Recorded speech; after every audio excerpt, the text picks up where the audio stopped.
무아의 가르침은 몸과 마음은 내 뜻대로 되지 않는다라고 이해하고 있는데 앉아서 호흡 수행을 하다 보면 정말 생각이 내 마음대로 되지 않고 원하지 않는 생각들이 일어나는 것을 보면 정말 생각은 무아다 통제가 되지 않는다라는 사실을 느끼게 됩니다. 그런데 의도 내니 의지는 수행을 내야겠다는 등의 의도를 일으키는 것은 내가 원해서 의도를 내는 것 같은데 의도는 무아의 측면에서 어떻게 이해해야 할까요?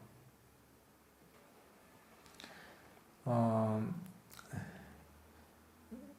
이것도 어떻게 보면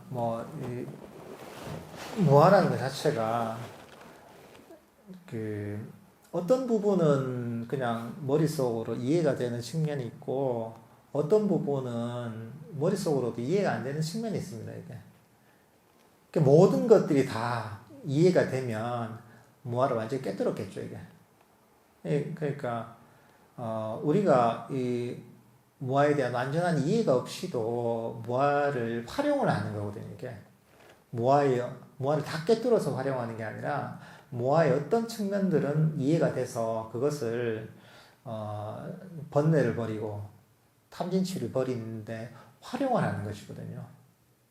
활용을 해서 효과가 있으면 괜찮습니다. 그렇지만 그 효과가 있다고 해서 그게 무아를 다 이해를 한 건 아니죠. 본인이 일으키는 의도 또는 자아관념들에 대해서는 자기가 살펴보면 아직 이게 난데 이런 생각을 갖고 있고 아직까지 거기에 대해서는 무아로서 이해가 안 되는 거죠. 무아를 깨닫지 못하는 거죠.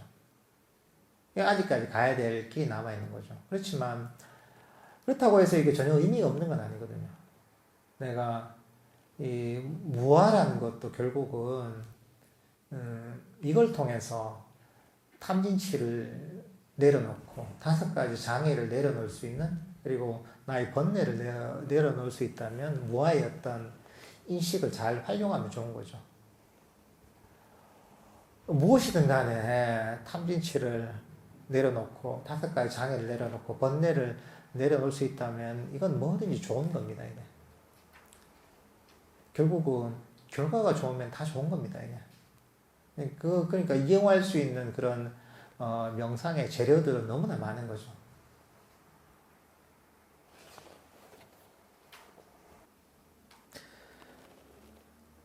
성가되어서 인위적으로 복식호흡 연습을 하다가 불교로 귀하고 호흡 명상 하려는데 인위적으로 계속 힘으로 들숨 날숨이 되어 너무 힘이 듭니다. 자연스럽게 하는 방법이나 어떤 방식이 있을까요?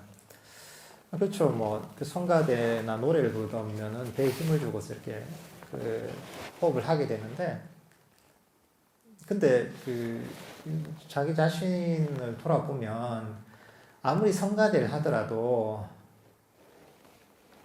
평소에는 호흡하는 게 안 힘들잖아요. 성악하는 분들이나 이런 분들이 보면 숨 쉬는데 이상이 있는 분은 없잖아요. 그죠? 그렇잖아요. 그죠?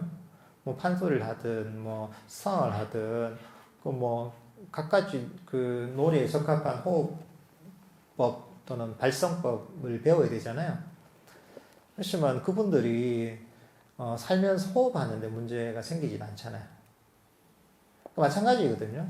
근데 이 호흡에 문제가 안 문제가 안 생기고 호흡이 힘들지 않은 이유는 뭐냐면 그분들도 호흡에 신경을 안 쓰기 때문입니다.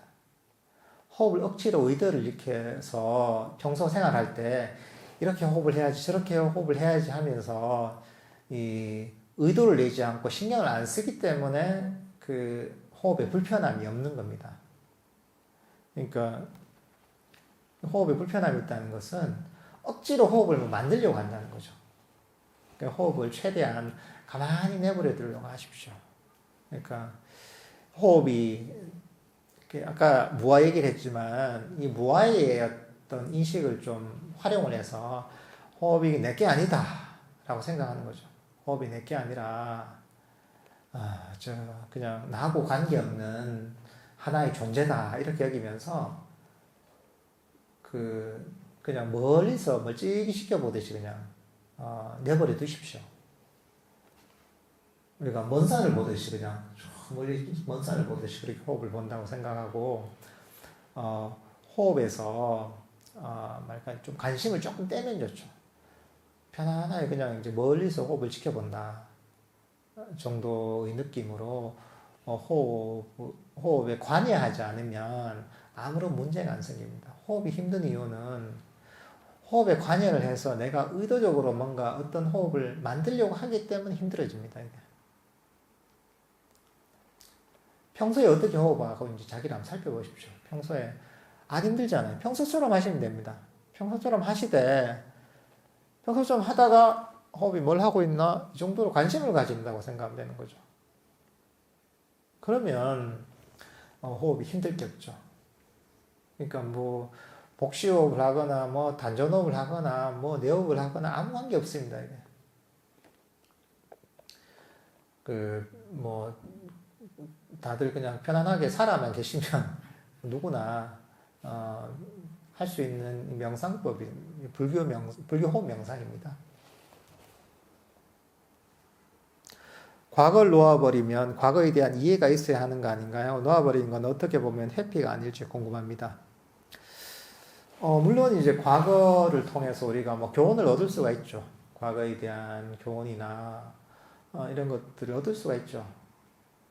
근데 보통은 뭐 이거는 뭐냐 하면 이 정도의 문제인 거죠. 사람들이 과거에 대해서 그렇게 너무 생각하지 않아서 문제라면 이런 얘기를 하겠지만 너무 생각을 해서 문제가 되거든요.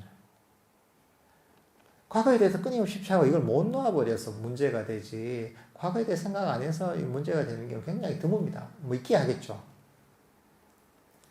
과거에 대해서 우리가 교훈을 얻는다 그러는데 오래 걸리지 않습니다. 이게. 뭐 일어난 일이 있다면 그래 뭐 이런 것도 내가 잘못했고 이랬으면 좋겠다 하고서 교훈을 얻으면 되죠. 그리고선 그걸 놔버려야 되는 거죠. 근데 보통은 그걸 계속 짊어지고 다니는 거죠. 짊어지고 다니고 더 이상 생각해도 나을 것도 없는데 계속 그걸 갖고 있는 거죠. 이게. 쓸데없이 시간을 낭비하는 거죠. 알고 즉시 버려버리면 될 것을 끊임없이 생각하면서 그것 때문에 많은 경우에 고통을 받고 스트레스를 받고 그까지는 아니더라도 시간을 허비하게 되는 경우가 많습니다. 그러니까 우리 마음을 최대한 과거나 미래가 아니라 현재 이 순간으로 돌려야 되는 거죠.